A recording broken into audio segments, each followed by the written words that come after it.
नहमदुहु व नुसल्ली व नुसल्लिमु अला रसूलिहिल करीम बिस्मिल्लाहिर्रहमानिर्रहीम। हम आपस में एक मुआमला करते हैं जिसको कहते हैं कर्ज। कर्ज देना भी पड़ता है और फिर वापस लेना भी पड़ता है।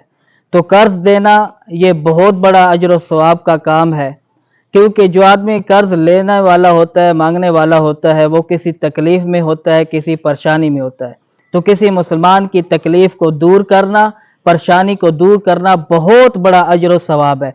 एक हदीस पाक में आप अलैहिस्सलातु वस्सलाम ने इरशाद फरमाया, जो अपने किसी भाई की तकलीफ़ को दूर करता है, परेशानी को दूर करता है, अल्लाह रब्बुल इज़्ज़त क़यामत के दिन उसकी परेशानी और तकलीफ़ को दूर करेगा।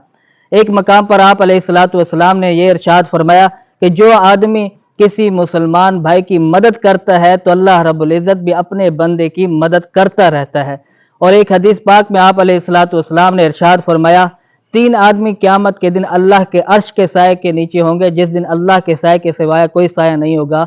तो उनमें से एक आदमी वो भी है जो किसी बंदे की तकलीफ़ को दूर करे।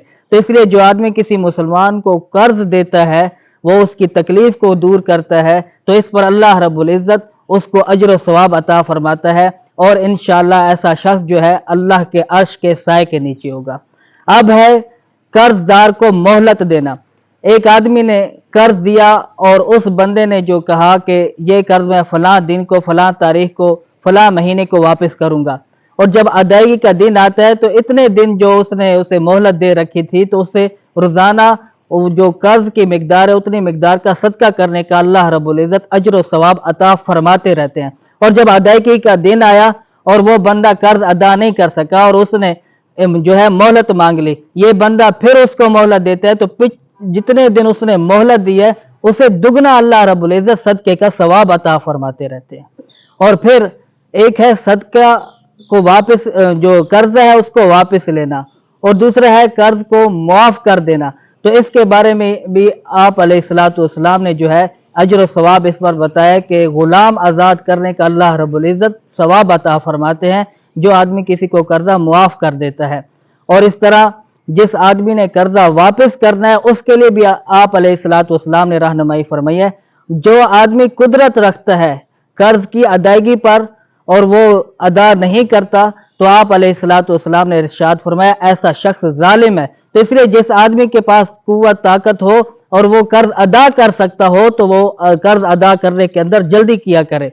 और इसी तरह जो है जो आदमी कर्ज अदा नहीं करता उसके बारे में आप अलैहिस्सलातु वस्सलाम के ज़माने के अंदर यह मामला था कि आप अलैहिस्सलातु वस्सलाम मकरूज का जो है जनाजा भी नहीं पढ़ाया करते थे। कोई शख्स जिम्मेदारी ले लेता, फिर आप अलैहिस्सलातु वस्सलाम उसका जनाजा पढ़ाया करते थे। और शहीद का हर गुनाह माफ़ है, लेकिन शहीद का कर्जा माफ़ नहीं है। तो इसलिए कर्ज की अदायगी के अंदर जो है जल्दी करनी चाहिए और कोशिश करनी चाहिए कि हम इसके अंदर देर ना करें। और इसके अलावा जिस आदमी के ऊपर बहुत ज़्यादा कर्ज हो, तो आप अलैहिस्सलातु वस्सलाम ने हज़रत अली कर्रमल्लाहु वजहू को एक दुआ सिखाई थी, उस दुआ का एहतमाम करें, क्योंकि आप अलैहिस्सलातु वस्सलाम ने इरशाद फरमाया कि अगर तुम्हारे ऊपर पहाड़ों के बराबर भी कर्जा हो तो अल्लाह रब्बुल इज़्ज़त उसकी अदायगी के असबाब बना देंगे। वो दुआ के अल्फाज ये हैं, अल्लाहुम्मा मक्फिनी बिहलालिका अन हरामिका व अगनिनी बिफज़लिका अम्मन सिफाक।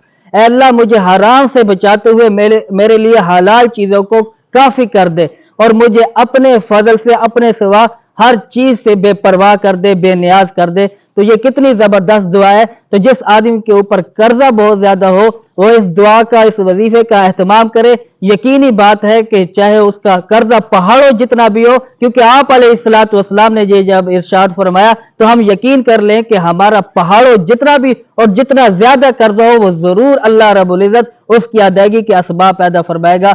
अल्लाह रब्बुल इज़्ज़त से दुआ है कि दीन इस्लाम ने कर्ज के हवाले से जो रहनुमाई की है, अल्लाह रब्बुल इज़्ज़त हम सबको अमल की तौफीक अता फरमाए।